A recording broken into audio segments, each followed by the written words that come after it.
Hello, this video is on two examples of something which is Galois, something which is not Galois, and they are used as illustrations of a characterization of being Galois for an extension. So, possibly known examples of Galois extensions. The first is Galois, and it is just the Gaussian rationals. So these are pairs of rational numbers, a plus, effectively pairs of rational numbers, a plus ib, with I being a root of negative, square root of -1. And yeah, we know that the symmetry group, the automorphism group, is cyclical for the two. It's just the same size as the degree of this extension, so it is Galois. According to the criterion, the extension of scalars from rational numbers to Gaussian integers, inside Gaussian integers, should make it isomorphic to a direct sum of two fields, and these two fields are just the fields of Gaussian rationals. Sorry, not integers, rationals. And the isomorphism is easy if we know the symmetries, and we do, they're just complex conjugations. So an isomorphism can be defined on a decomposable tensor, a pair of elements. So x and y are a pair of Gaussian integers, and the recipe just says, well, assign to it a pair, now separated by commas, so this is a vector in the direct sum, and the first component is the product, and the second component is the product with the second factor twisted by the symmetry. We have the complex conjugation, and we can do it explicitly in terms of the down to coefficients presentation of our elements of our Gaussian rationals.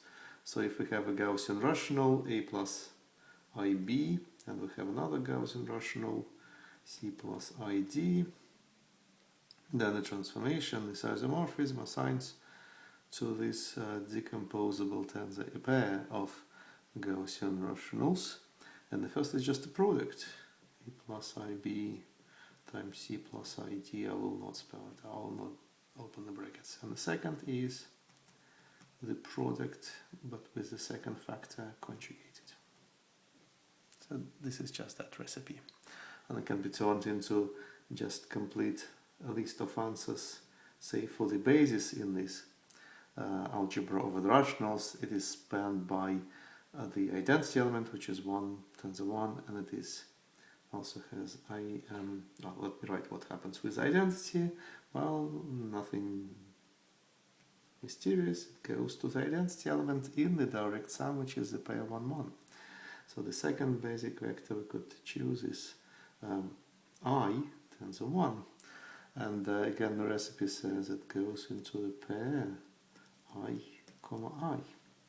1, tensor I goes into a different pair, of course, I and negative I, and finally I, tensor I. Each of those i's separately is a square root of -1, but put together they become the square root of -1 tensor -1, which is just 1. So they become the square root of 1. And according to the formula, they correspond to this square root of 1. This is a vector squared will give us vector 1, 1.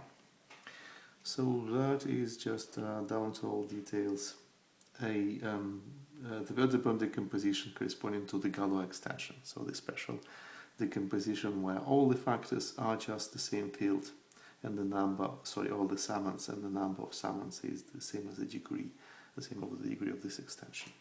So let's now take something which we know is not Galois, extend rationals by the cubic root of 2, say the real one. It doesn't matter really which one, it only matters what is the minimal polynomial, and the minimal polynomial is t cubed minus 2. And that is not Galois because we don't have enough symmetries, we don't have enough roots of this minimal polynomial inside the field. So that's supposed to reflect, to be reflected, to manifest itself in the more interesting Wedderburn decomposition happening for this algebra. And indeed, I'll start with the answer, and then I'll justify why the answer is such and nothing else. So the answer will be, still we'll have one summand, which is just a copy of the field.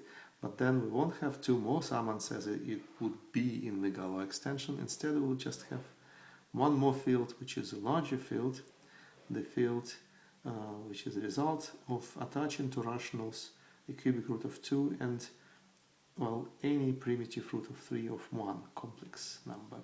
So I could make it precise by saying that this is 2 pi I over 3 e to the power. Well, knowing the answer, it can be more or less easily argued why it should be true. The first projection to the first summand is just a multiplication. The second, however, is more interesting. It is two embeddings, embedding of this copy and of this copy separately into this field.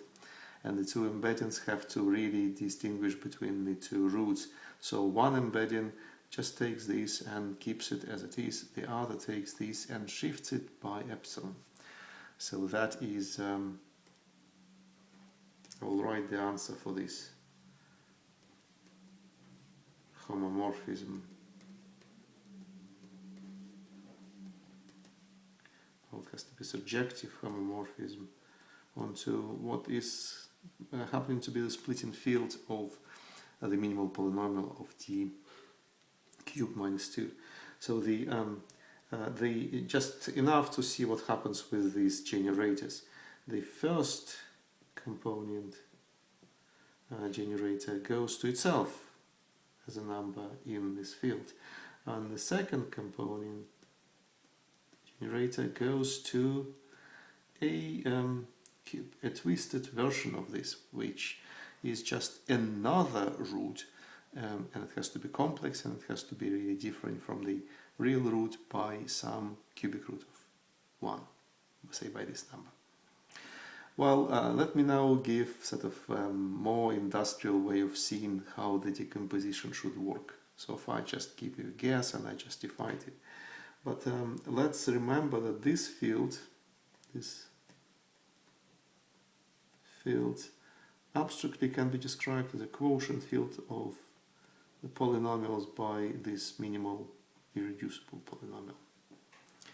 And we could do it separately for each of the factors in a tensor product, and we will have, say, polynomials in T, quotient by the ideal generated by T cubed minus 2, and then have, again, polynomials. I'll use some other variable S and the same reduction rule. So that is just on the nose, and then we could do some algebra, some rewriting.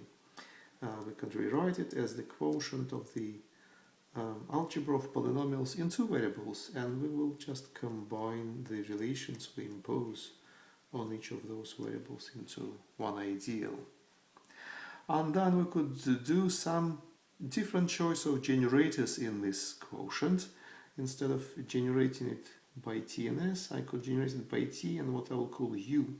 So U is going to be the ratio of T and S. And it can be also written as T squared halved, because T inverse is T squared halved, right? T cubed, after all, is equal to 2. So T squared halved multiplied by T will give us 1. So that is T inverse. That is what I call U. And having T and S as generators and T and U as generators give me the same algebra, the same list of products. So now I will have to write the identities which my generators satisfy. T still satisfies its identity. U is now a cubic root of 1. Because each of S and T separately cubed give the same answer 2, so the ratio will be cubic root of 1. So the same argument, but kind of made content independent, the same argument as in the description of the splitting field. So UQ is 1. And claiming that this is an isomorphism, that in the formal rewritings can be turned into a pair of mutually inverse homomorphisms. So then I could separate back into tensor factors, one for t and one for u, because the quotient in ideal is really as separately generated with a polynomial in t and with a polynomial in u separately.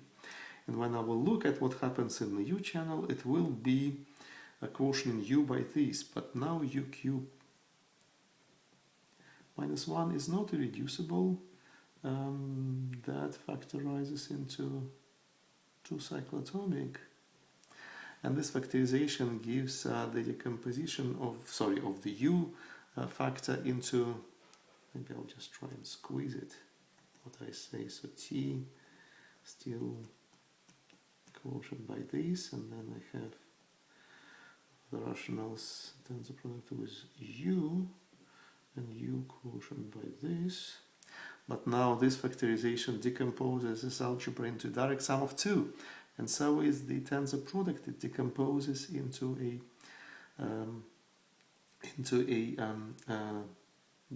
direct sum of 2 tensor products. So the first one will be just this.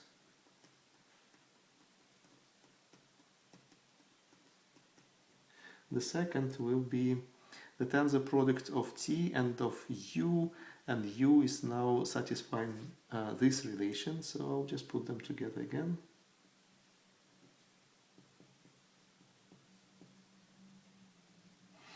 U squared plus u plus 1. And that, of course, is this field, and that is this field, so we are done. Yeah, this method is quite versatile, can be applied in many situations computing tensor products. More to come. See you soon.